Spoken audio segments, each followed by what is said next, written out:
Hey, my name's Pat Millay, and I'm the high school youth minister at the Church of St. Joseph in West St. Paul. And I just got off an Instagram live session meeting with our high school youth virtually on Instagram via social media, talking together, praying the rosary together because we're unable to meet in person because we are living in the time of COVID-19 right now, the coronavirus.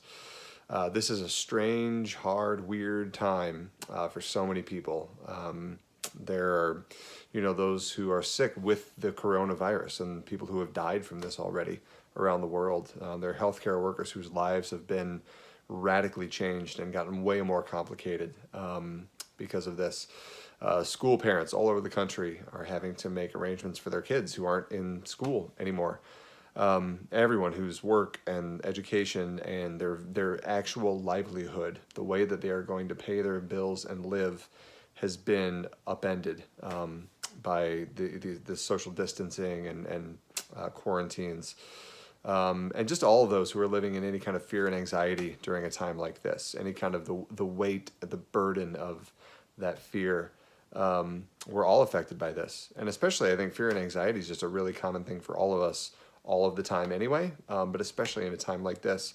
And really for us as Christians, and especially as Catholics, fear and anxiety are genuinely enemies of faith. So on one hand, real, authentic human sadness and anger are healthy and even good and holy things, dedicated the right way, directed the right way. But fear and anxiety are rooted in a lack of trust that God is taking care of me and the people that I love. Fear and anxiety is always connected to a lack of trust.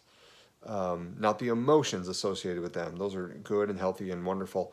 But the choice to live in this place of fear and anxiety. One of the consequences of fear and anxiety for all of us is this desperate reaching for control that we try to have so often. And especially in a time like this, in this whole coronavirus time, so many of us want control. And the trick is very few of us have any control over any of this at all, right? That's one of the consequences that we have. So unfortunately, we have such little control that what it ends up looking like for so many of us is criticizing, especially leaders who are making decisions that affect our lives, right? Criticizing politicians, bishops, things like that. I don't know about you, but that's a type of responsibility that I'm really glad I don't have. And having to make decisions that I know would negatively affect millions of people, whether it's their livelihood or their actual physical life. I'm really glad I don't have to make those choices. And that criticism is always driven by fear and anxiety in some way, that lack of control. So what's the answer? For us as Christians, what's the answer? Well, the opposite of fear and anxiety is a really simple and a really underappreciated virtue called hope.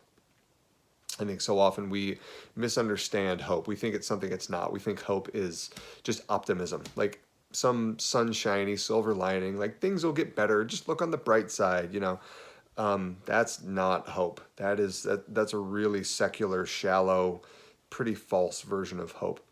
True Christian hope is this. Hope is the constant reminder that you have been made a promise by the one who always, always keeps his promises. Hope is the reminder that you have been made a promise by the one who always, always keeps his promises.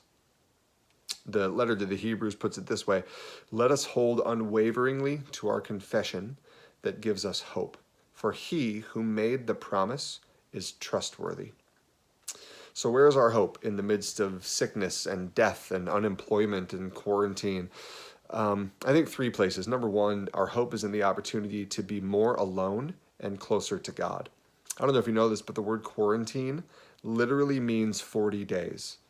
It comes from the Italian word quarantina, which means 40. This may not be the Lent that you wanted, but it's the Lent that we've been given.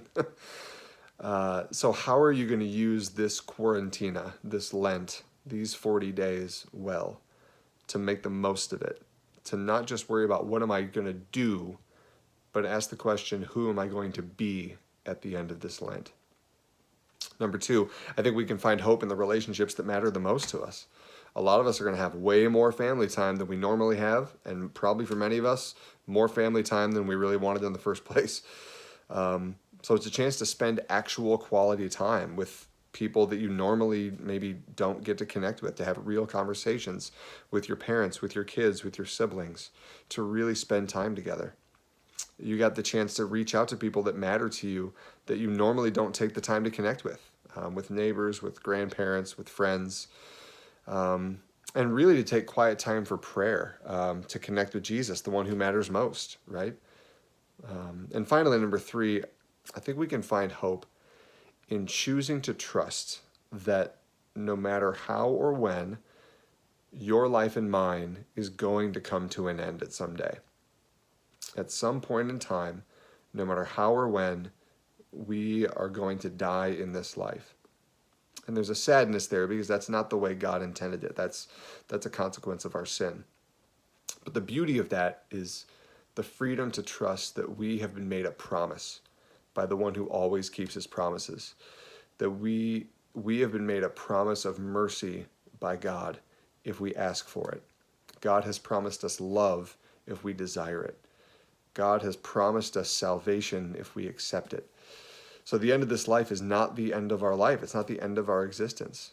So we can find hope in that ultimately. There's certainly hope in this life, but man, that hope at the end of our lives, whether it comes today, tomorrow, or 50 years from now, that's a beautiful gift that we've got. So in this time of social distancing and isolation, quarantina, how are you going to reject the fear and anxiety that we're all so tempted to embrace the virtue of hope more and more, to put your trust in the one who has made you this promise, and to really let yourself be more of who God made you to be during this Lent? I'm praying for you. I'm praying for all of you.